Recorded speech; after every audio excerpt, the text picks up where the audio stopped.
What's up, guys? This is Vinay and welcome to Set Up to Win. This is the third video in a 3-video series, so be sure to check out parts 1 and 2 of this series if you haven't already, where we analyze baby steps 1 through 5. In this video, let's dive into the final 2 baby steps, 6 and 7. Baby step number 6 is to pay off your home early. Is paying off your home early a good thing? It's really a personal decision. First of all, there is a huge sense of accomplishment when you pay off your house. But there are some costs you might want to at least consider. If you have a mortgage and you make those extra principal payments towards that mortgage, there's really no return on that money. You could have invested it elsewhere and built your wealth that way. So you have to consider the opportunity cost of making those extra principal payments. And all the equity that you're building in your house is stuck. Yes, you can access the equity via a home equity loan or a home equity line of credit. But what if you made those extra principal payments and you lose your job? The bank will not approve you for a loan or a line of credit if you lose your source of income. So it might be a good idea to set up a home equity line of credit when you're in a position to do so. And if you get into a position where you can't make your mortgage payments for a few months, the bank doesn't care that you made your payments on time for years, or even that you made extra principal payments. The bank is a business, not your friend.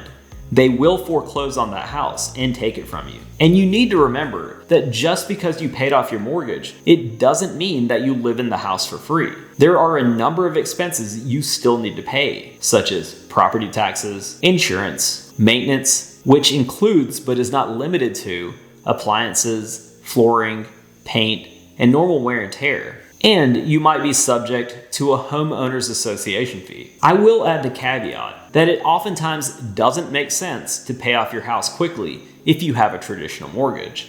But if you have a home equity line of credit or a HELOC instead of a mortgage, then it does make sense to make those extra principal payments because you'll have access to that money and you'll realize a return on the money in the form of less interest you have to pay. Baby step 6 is not bad advice, but you need to understand the pros and cons before you make such a big commitment. Which leads us to the final baby step, which is to build wealth and give.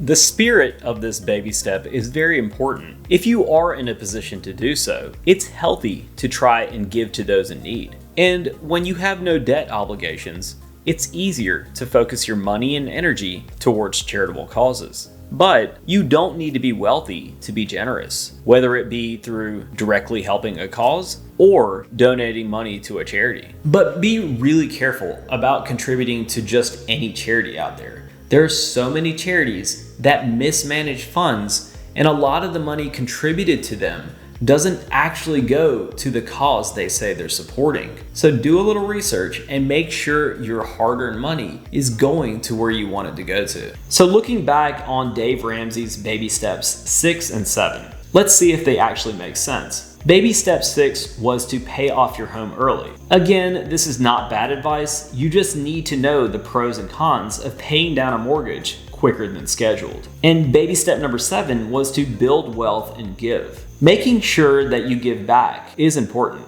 Just remember that you can be generous and help others at any time.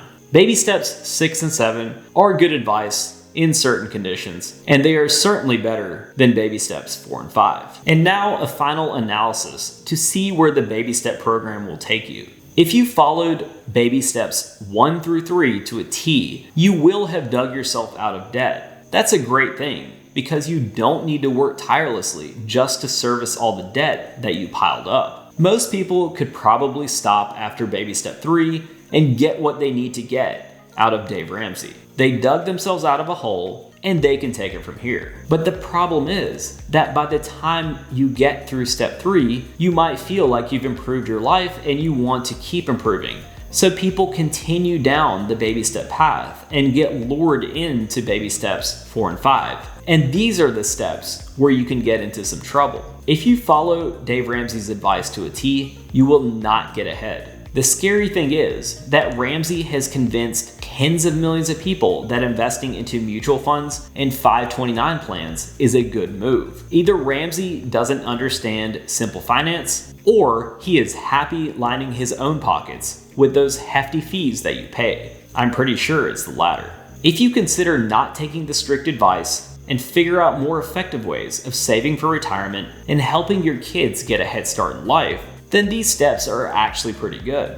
So be careful how you interpret what Dave Ramsey says for baby steps 4 and 5. Baby steps 6 and 7 are not bad, but they are built on the premise that following baby steps 4 and 5 will get you ahead. It might actually make sense to simply ignore steps 4 and 5 altogether. But otherwise, paying off your house could be a good thing, but it depends on your personal goals. And having a charitable outlook on life can be a good thing too, as long as you safeguard your financial position in the process. If you follow all 7 of Dave Ramsey's baby steps, where will you end up? You probably won't end up being wealthy, but you probably won't end up being broke either. You'll be out of debt, and that alone will put you ahead of most people. But that's about it. If you're looking to build an elite level of wealth, then I'd say to look for advice somewhere else. I hope you enjoyed this video series. Please comment below with any thoughts or even any experiences you've had with any of the baby steps. And if you like this video, please like, share, and of course subscribe. I'll see you guys next time.